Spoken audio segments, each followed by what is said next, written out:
दोस्तों आपकी स्क्रीन्स पे अभी आप जो स्क्रीनशॉट देख रहे हैं काफ़ी ज़्यादा वायरल हो चुका है। एपटेक कंपनी यानी कि जो न्यूली जिसके साथ जेकेएसएसबी ने कॉन्ट्रैक्ट किया है एग्ज़ाम्स कंडक्ट करने का, इस एपटेक कंपनी को लेके ये स्क्रीनशॉट बहुत ही ज़्यादा वायरल हो रहा है। सोशल मीडिया हर जगह इसको शेयर कर दिया जा रहा है और ये बताया जा रहा है कि इस पे रिट हुई है और पेपर्स जो है वो पोस्टपोन होने होने हैं और या इस तरह से कि और बहुत ज़्यादा अनुमान लगाए जा रहे हैं, बहुत सारी बातें की जा रही हैं। स्पेशली अगर मैं बात करूं जेई सिविल की या जेकेएसएसबी जेकेपीएसआई की बात करूं मैं, जो अपकमिंग एग्जामिनेशन बड़े एग्ज़ाम्स होने वाले हैं, तो इन सभी के इस स्क्रीनशॉट के हवाले से बात करेंगे कि इसमें कितनी सच्चाई है, क्या पेपर होने पोस्टपोन होने का कोई चांस है या नहीं।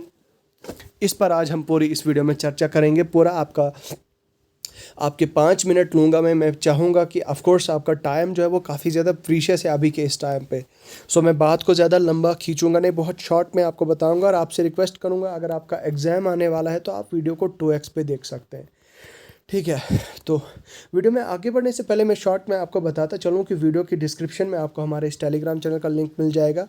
आप हमारे टेलीग्राम चैनल को ज्वाइन कर सकते हैं और हमारे चैनल को सब्सक्राइब कर सकते हैं। जी हाँ दोस्तों, सब्सक्राइब करने से ये होगा कि सब्सक्राइब करने से आपको एक तो स्टडी मटेरियल आपको फ्री मिलेगा, यहाँ पे जॉब अपडेट्स मिलेंगी, यहाँ पे हमने अलग अलग जॉब अपडेट्स दी हैं। इसी तरह से एमसीक्यू सीरीज़ हमने स्टार्ट की हैं और दोस्तों जो हमारी एमसीक्यू सीरीज़ है ये हमारी सबसे अलग मतलब सबसे अलग लेवल डिफरेंट लेवल की हमारी ये मतलब एमसीक्यू सीरीज़ है, हमने स्टार्ट की है स्पेशली जेकेएसएसबी के एग्ज़ाम्स को लेके। तो मैंने ये पीडीएफ्स अपने टेलीग्राम चैनल पे शेयर कर दी हैं। आप यहाँ पे वर्ल्ड ज्योग्राफी की भी मैंने पीडीएफ शेयर की हैं, यहाँ पे आप देख सकते हैं। जैसे फॉर एग्जांपल क्वेश्चन है, the sea which existed in the place of Himalaya was, तो कौन सा सी था जो हिमालय की जगह मतलब एग्जिस्ट करता था, हिमालयाज़ की जगह पहले कौन सा सी होता था।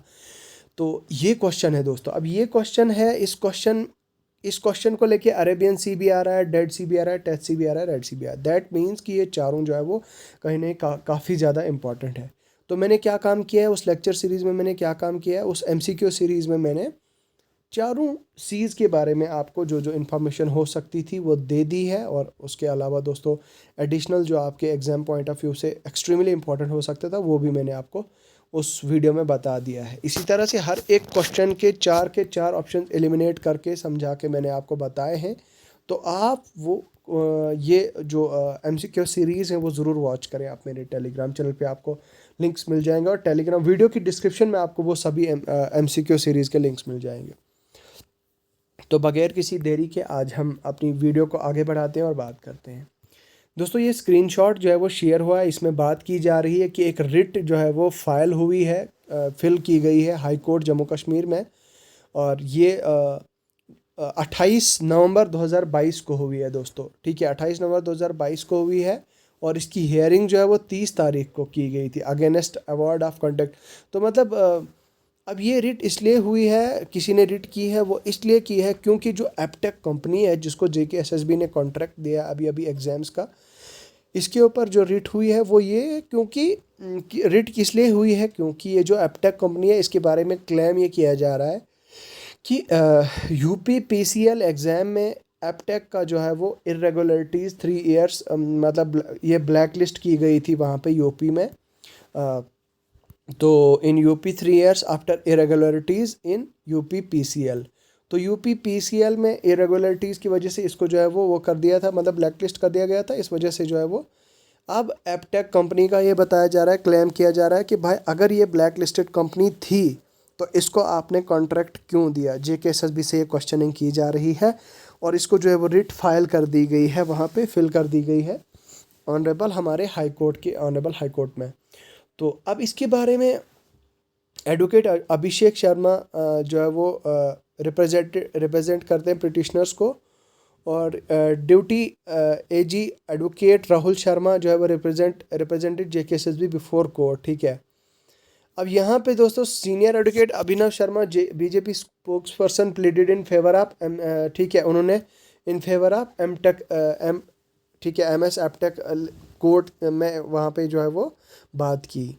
और ये सारा जो है वो सुनने के बाद ये जो एडवोकेट अभिनव गुप्ता उन्होंने क्या कहा कि बोलता है ये जो मतलब कंपनी वहाँ पे कहीं पे ब्लैक लिस्ट हुई है। उसका ब्लैक लिस्ट होने का रीज़न ये नहीं, मतलब due to submission of false document false submit कराने की वजह से जो है वो ब्लैक लिस्ट हो गई थी।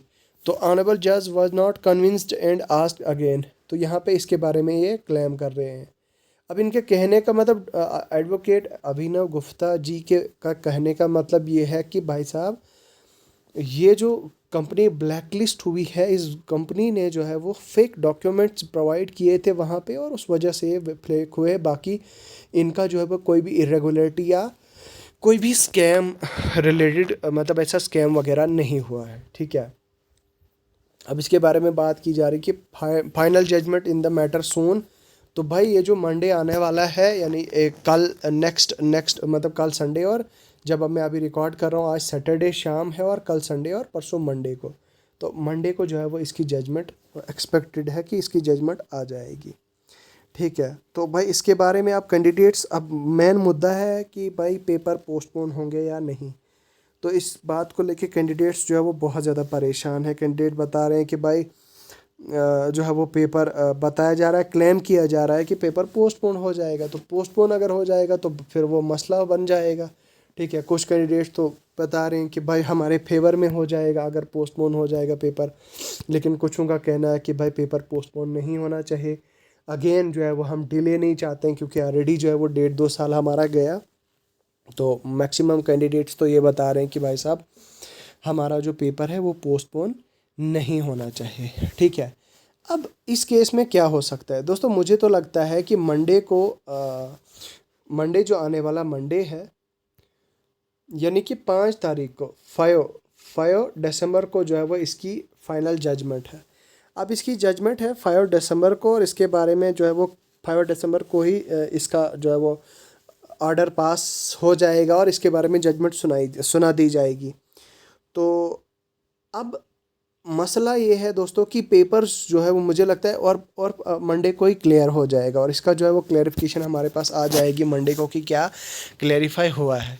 बट जहाँ तक मुझे अगर पूछोगे आप, जहाँ तक मुझे लगता है, तो ये इसको जो है वो ऑनरेबल हमारा जो हाई कोर्ट है वो इसको परमिशन देगा एपटेक को कि हाँ भाई अब जेकेएसएस भी इसके साथ अपना कॉन्ट्रैक्ट जो भी है वो कंटिन्यू कर सकती है, प्रोसीड कर सकती है, और अब ये जो एग्ज़ाम्स है वो कंटिन्यू आप कर सकते हैं, मतलब आप अपना फर्दर प्रोसेस कर सकते हो। ठीक है। तो मुझे लगता है कि ऐसा हो सकता है। और चांसेस जो आपकी रही बात आपकी पेपर की, अगर मैं बात करूँ स्पेशली जेकेपीएसआई की, तो पेपर तो भाई पेपर आपका होना ही होना है। ठीक है। पेपर आपका एट एनी कॉस्ट होगा ही होगा, क्योंकि आपका जो ऑलरेडी जो है वो 1.5 साल ज़ाया हुआ है, और मतलब ऑलरेडी कैंडिडेट्स ने बहुत कुछ बर्दाश्त किया है, कैंडिडेट्स ने बहुत फेस किया है। ठीक है। तो अब आपका पेपर जो है वो डेफिनेटली होने वाला है, इसलिए आप ये चीज़ मत सोचें कि भाई पेपर पोस्टपोन होगा या कुछ ऐसा होगा, क्योंकि मुझे पता है बहुत सारे कैंडिडेट्स फिर डिमोटिवेट हो जाते हैं।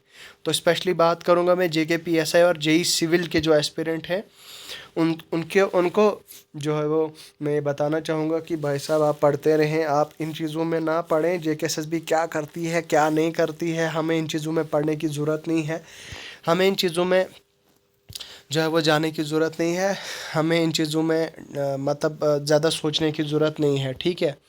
आई होप आपको मेरी बात समझ आ रही होगी। हमारा काम क्या है, पढ़ना है दोस्तों, पढ़ना पढ़ाना है। बाकी जेकेएसएसबी क्या करती है क्या नहीं करती है हमें उससे जो है वो लेना देना नहीं है, बट हाँ एटलीस्ट इन्फॉर्मेशन तो होनी चाहिए। अब जब कोई ऐसी स्क्रीनशॉट शेयर हो जाती है तो कैंडिडेट्स के मन में मतलब काइंड ऑफ मिस इन्फॉर्मेशन पहुंच जाती है कैंडिडेट्स को, और बताया जाता है कि भाई अब तो पेपर पोस्टपोन हो जाएगा, अब पेपर हमारे कैंसिल हो जाएंगे, पेपर अब आपका कोई चांस नहीं रहा पेपर होने का।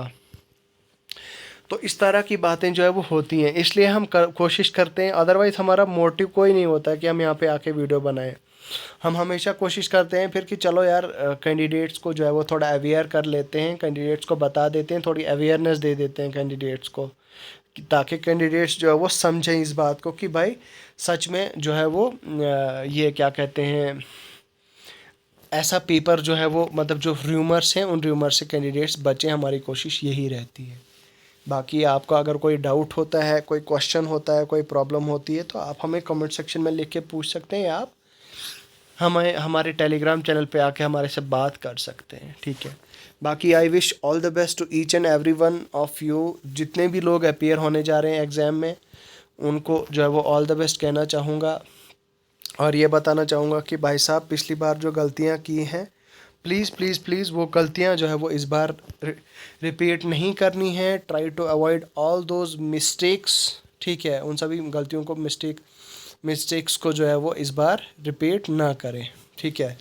तो इन चीज़ों का आप खास ख्याल रखें। बाकी आप पढ़ते रहें, मेहनत करते रहें, जल्दी जो है वो हमें इस चीज़ के बारे में अपडेट मिल जाएगा। तो मैं मिलूँगा आपसे बहुत ही जल्द। तब तक मेरे साथ आप बने रहें। मेरे टेलीग्राम चैनल को आप सब्सक्राइब करें और मेरी वीडियो को लाइक करें, शेयर करें। खुदा हाफिज़।